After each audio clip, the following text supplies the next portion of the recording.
This is Jonathan Agger, Fifth Pro Boxing Fans, joined by Dave Coldwell. Josh Taylor announced his retirement the other week, unfortunately, because of an eye injury. But what a career! How do you reflect on Josh's career? Outstanding career. I think you look at the amount of fights he had, and then he was undisputed champion. Wow, that's phenomenal. Some going that he's he deserves to be revered more than what he actually is. Um, we kind of like, I think maybe perhaps I don't know, maybe perhaps because of his reaction. I think the Catterall fight completely ruined his reputation. How people just dismissed his prior achievement. People don't. You can't give Josh credit without people piping up about, oh, Carroll beat him. Yeah, but that happens in boxing. But even if Carroll had got the decision and won, I thought Carroll won. Don't get me wrong. But even if Carroll would have got the decision, you still can't take away the fact that Josh Taylor was undisputed champion of the world. Mm. Do you know what I mean? And what he'd done in the handful of what was it, 18 fights or something like that? He became undisputed in. That is incredible going, you know? And you can't take that away from him. But it just seems as though that has been held onto. And so whenever you try and give Josh his props, there's negativity brought up against his name. And I don't think that's fair, because I think whether he's, I know, listen, he's not helped himself in things. Don't get me wrong, he's not helped himself in things that he's said or things that he's done in the past and things like that. But you've got to give the man his dues. He's been an unbelievable fighter. He's achieved unbelievable things, far more than 99% of fighters that are out there. He was undisputed champion. So what a career, an unbelievable career. Took some hard challenges. Even after he lost his titles, he's took hard fights. He's fought the biggest names around.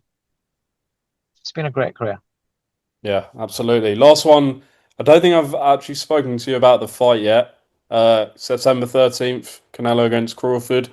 Who have you got in that? There's a lot of people now leaning towards Crawford, with us just what, a month or just over a month out. How are you seeing this? Well, from when the fight got made, I've always fancied Crawford.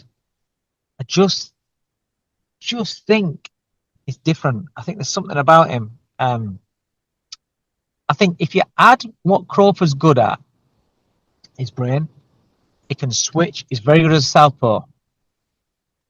His his judgment of distance is fantastic. His punch picking is fantastic. He's got good legs. When you add what, and he can pop. I mean, listen, he might. I'm not saying he's got the power to hurt Canelo, but he might have the power to surprise Canelo a little bit and just sting him and just. But when you look at what Crawford does well, and then I look at this version of Canelo, as Canelo's got on, his punch rate's gone down. His feet have never been the fastest, but he's always had good placement of feet. His feet aren't the fastest, and he loads up. He loads up, and he don't really like boxing at a pace. So I kind of look at that and I think Crawford can manage his way through the fight to win it on points.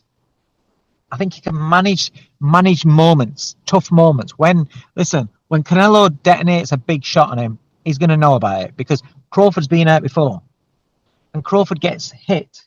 He does get hit. That's why he's exciting.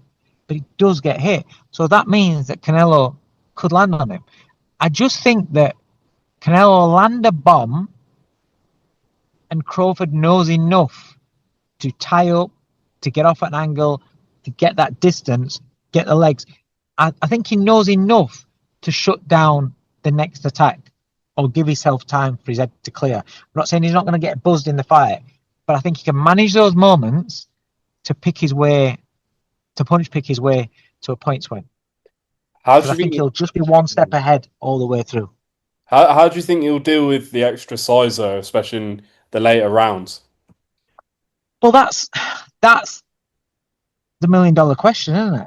That's where the intrigue of the fight is, and that's why, even though I'm saying, oh, I fancy Crawford to, Canelo could just bomb him out there with the start with the with the physicality of things, but I do believe that Crawford's a lot. Everybody that you speak to tells you that Crawford's a lot stronger than what you think, and he's Hmm. a lot bigger fella than what you think.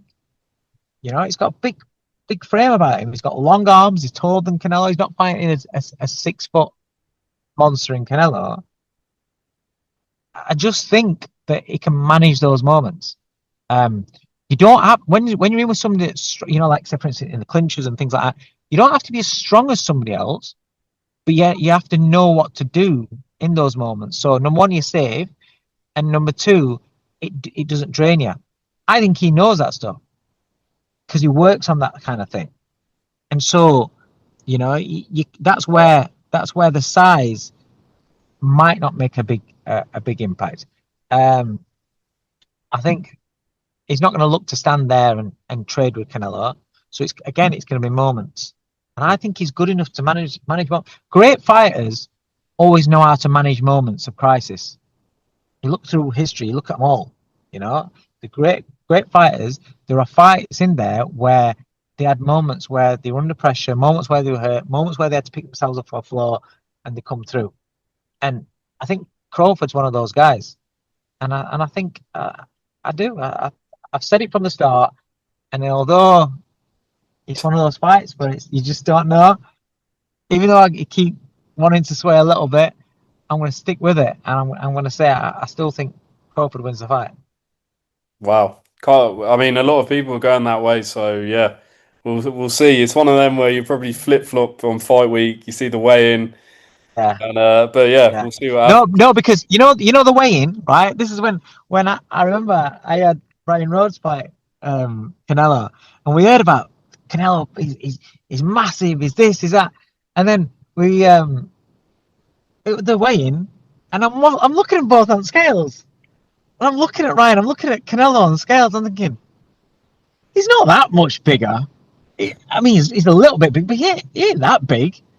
Okay, but then it comes to fight night, and we're in the ring waiting for Canelo to walk to the ring, and Canelo walks in. He's got this green dressing gown on, and it looks like he's got shoulder pads in. Right, so he's just walking in, and he gets in the ring. You look at him, and they're not shoulder pads. His fucking shoulders are filling out this dressing robe.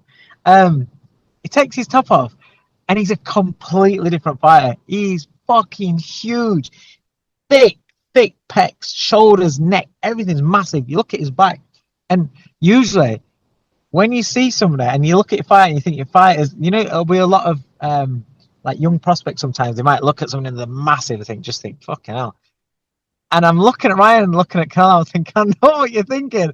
And usually you'll go, yeah, but when somebody's usually big on the upper body, they got little matchstick legs. I looked at Canelo's legs. Fucking hell, his legs were huge. His calves were like football. I was like, what the fuck do you say here?